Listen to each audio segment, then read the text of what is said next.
तो चलिए आज बात करते हैं लेथ मशीन की, जिसे हम खराद भी कहते हैं। ये मशीन मैन्युफैक्चरिंग की दुनिया की कह सकते हैं कि रीढ़ की हड्डी है।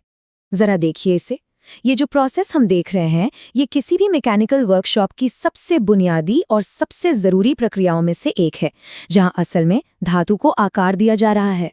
इसका जो काम करने का सिद्धांत है ना, वो बड़ा ही सिंपल लेकिन बहुत पावरफुल है। वर्कपीस घूमता रहता है और एक कटिंग टूल उस पर से मटेरियल को हटाता जाता है, जब तक कि हमें हमारा मनचाहा आकार न मिल जाए।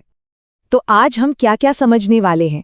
सबसे पहले मशीन के हिस्सों को जानेंगे, फिर बात करेंगे कि इससे क्या क्या कमाल की चीज़ें बनाई जा सकती हैं।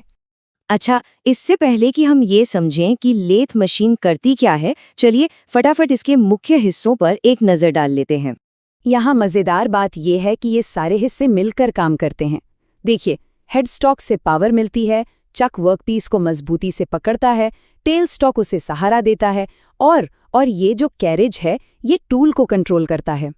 तो अब जब हम मशीन के पार्ट्स जान गए हैं, तो चलिए देखते हैं कि ये आकार कैसे देता है। शुरुआत करेंगे दो सबसे बेसिक ऑपरेशन से, फेसिंग और टर्निंग। यहाँ जो सबसे ज़रूरी बात है ना, वो है टूल के चलने की दिशा। एक दिशा में ये एकदम सपाट सतह बनाता है और दूसरी दिशा में ये वर्कपीस का डायमीटर कम करके उसे एक सिलिंड्रिकल आकार देता है। और ये स्लाइड तो इस कॉन्सेप्ट को बहुत ही शानदार तरीके से दिखा रही है। फेसिंग के लिए टूल परपेंडिकुलर चल रहा है और टर्निंग के लिए पैरेलल, बिल्कुल सीधा। लेकिन बात सिर्फ बेसिक शेप्स तक ही सीमित नहीं है। लेथ मशीन इंजीनियरिंग के लिए ज़रूरी ज़्यादा कॉम्प्लेक्स और सटीक आकार भी बना सकती है। कभी सोचा है कि ये शंकु या कोन के शेप वाले पार्ट्स कैसे बनते हैं? वो बनते हैं टेपर टर्निंग ऑपरेशन से, जिसमें टूल को एक बहुत खास एंगल पर सेट करना पड़ता है। जैसा कि यहाँ देख सकते हैं, ये जो सही एंगल है ना, इसे पाने के लिए टेलस्टॉक को थोड़ा सा ऑफसेट करने या फिर कंपाउंड रेस्ट को घुमाने जैसे बहुत ही सटीक तरीकों का इस्तेमाल होता है। थ्रेड कटिंग ये लेथ के सबसे सटीक ऑपरेशंस में से एक है। इसी से नट बोल्ट और दूसरी चूड़ीदार चीजें बनती हैं।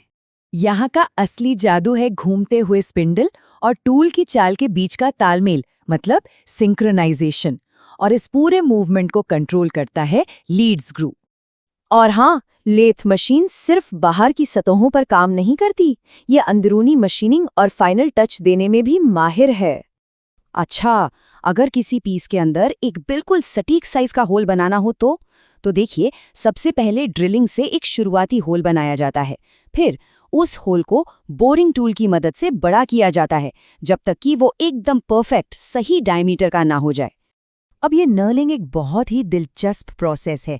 इसमें मटेरियल को काटा नहीं जाता, बल्कि सतह पर एक पैटर्न दबाकर बनाया जाता है। इससे होता क्या है? एक बढ़िया ग्रिप मिलती है।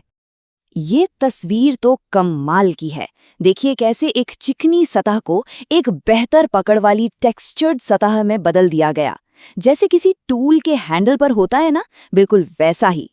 तो चलिए एक बार जल्दी से उन सारे ऑपरेशंस को दोहरा लेते हैं जिनके बारे में हमने अभी बात की है। मतलब सपाट सतहों और सिलेंडरों से लेकर मुश्किल थ्रेड्स और अंदरूनी बोर तक, लेथ वाकई में एक मास्टर शेपिंग मशीन है जो अनगिनत तरह के आकार बना सकती है। तो ये सब हमें एक बड़े सवाल पर लाकर खड़ा कर देता है। आज की इस हाईटेक दुनिया में, जहां CNC और 3D प्रिंटिंग का बोलबाला है, इस क्लासिक और मूलभूत मशीन का भविष्य क्या है? सोचिएगा जरूर।